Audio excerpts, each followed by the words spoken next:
जंगल का रोमांच।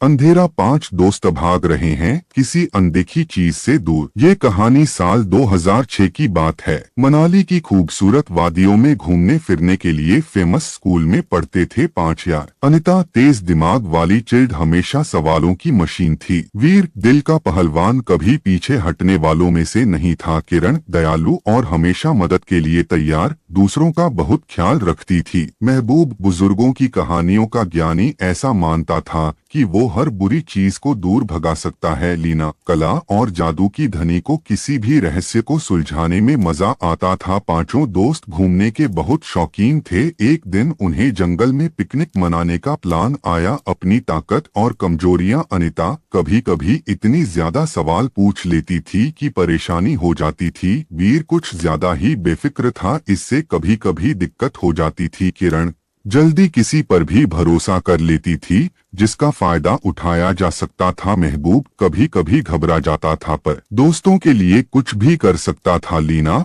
अपनी कलाकारी में थोड़ी ज्यादा ही खोई रहती थी, जिससे कभी कभी आसपास का ध्यान नहीं रहता था। मनाली की खूबसूरत वादियों में घूमने फिरने के लिए फेमस स्कूल में पढ़ते थे 5 यार। अनिता, वीर, किरण, महबूब और लीना, ये 5 दोस्त घूमने के बहुत शौकीन थे। गर्मी की छुट्टियों में एक दिन उन्हें जंगल में पिकनिक मनाने का प्लान आया। सुबह सूरज निकलते ही वो सब टिफिन लेकर जंगल की तरफ निकल पड़े। जंगल हसीन था, हर तरफ हरे पेड़ और रंग बिरंगे फूल। लीना तो पेड़ों पर खूबसूरत तितलियों को देखते हुए फूलों की खुशबू में खोसी गई। वीर सबसे आगे चल रहा था, नए नए पेड़ों और पौधों को देखकर उत्साहित था। किरण पीछे चल रही थी, रास्ते में मिलने वाले कीड़ों को बचाने में लगी हुई थी। महबूब पुराने जमाने की डरावनी कहानियां सुना रहा था, जिसे सुनकर अनिता सवाल दर सवाल पूछ रही थी। कुछ देर बाद वो एक खूबसूरत सी जगह पर पहुंच गए। वहां एक छोटा सा झरना था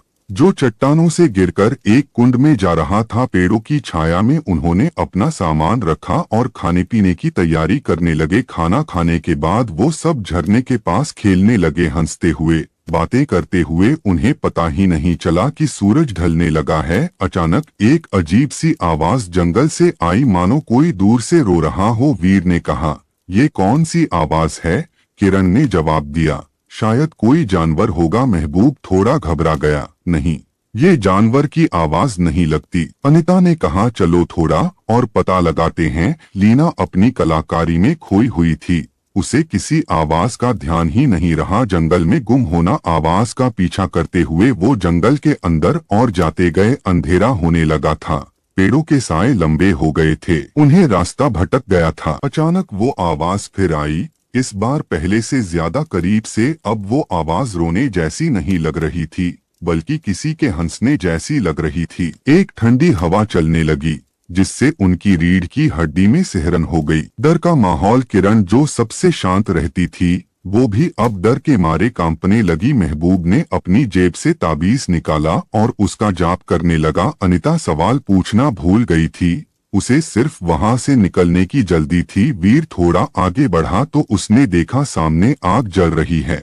उम्मीद की किरण जगाते हुए वो सब आग की तरफ भागे। वहां एक बूढ़ा आदमी बैठा हुआ था। बूढ़े आदमी से मुलाकात। बूढ़े आदमी ने उनकी तरफ देखा और मुस्कुराया। उसके दांत बहुत लंबे और नुकीले थे। वो बूढ़ा आदमी एक अजीब सी भाषा में कुछ बड़बड़ा रहा था। लीना को लगा कि वो बूढ़ा आदमी कोई